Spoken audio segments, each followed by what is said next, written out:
Moldova'da 75 bin aile sıcağın hem şafkın verilmesi için kompensasiya yanvar ayı için kabul ettiler. Onları banka kartalarına doğrulttular. Kimin kartası yok var nasıl bu parayı poçta bölümlerinde kabul etsinler. Nişanladığı iş hem Sosyal Ministerliğin başı Alexei Buzu. Deci, pentru luna ianuarie avem 705.000 familii care beneficiază de compensații. În aceste familii locuiesc 1.437.000 de familii.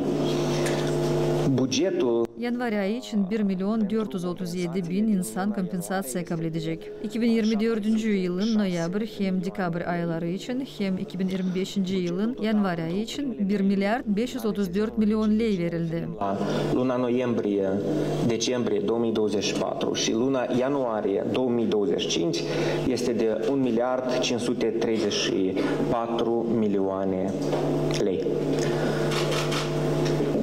Toți beneficiarii de compensații vor observa că plata pentru luna ianuarie este mai mare. Gelen aydan Moldova Devleti'nin hükümeti elektroenerji tariflerin bir payını hepsi yaşayanlara çevirecekler haberledi Alexei Buzu.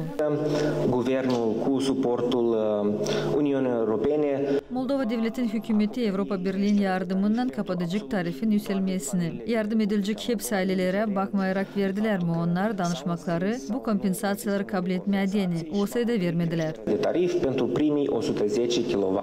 Vatandaşlar yanvar ayı için kompensasiyalar artık kabul ettiler. Hükümet açıkladı hani kompensasiyaların orta sayısı 1.000 lei kurdu. Natalya Jelizova, Artyom Topal haberler.